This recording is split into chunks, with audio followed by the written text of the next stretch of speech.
क्या आप जानते हैं, एक बार सुदर्शन चक्र ऋषि दुर्वासा के पीछे पड़ गया था। राजा अम्बरीश, जो चक्रवर्ती सम्राट और भगवान विष्णु के अनन्य भक्त थे, अपनी भक्ति और साधना के लिए विख्यात थे।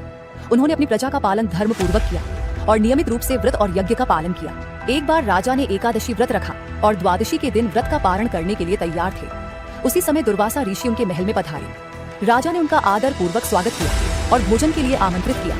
दुर्वासा ऋषि ने भोजन के लिए सहमति तो दी, लेकिन पहले नदी में स्नान करने चले गए। ऋषि के विलंब के कारण द्वादशी व्रत का समय समाप्त हो रहा था। धर्म संकट में पड़े राजा अम्बरीश ने शास्त्रों के अनुसार पारण के लिए तुलसी जल का आचमन कर लिया। जब दुर्वासा ऋषि वापस लौटे और यह जानकर कि राजा ने उनके आने से पहले आचमन कर लिया है, तो उनका क्रोध भड़क उठा। आक्रोशित होकर दुर्वासा ऋषि ने राजा को दंडित करने के लिए अपनी तपस्या से एक भयानक राक्षस उत्पन्न कर दिया। लेकिन राजा अम्बरीश ने अपनी भक्ति और शांति नहीं छोड़ी और भगवान विष्णु का स्मरण किया। उसी क्षण भगवान विष्णु ने अपने सुदर्शन चक्र से उस राक्षस का नाश कर दिया और दुर्वासा ऋषि को दंडित करने के लिए चक्र को उनकी ओर भेज दिया। दुर्वासा ऋषि भयभीत होकर तीनों लोकों में शरण ढूंढने लगे, लेकिन कहीं भी सुदर्शन चक्र से बच नहीं सके। अंततः उन्होंने भगवान विष्णु की शरण ली।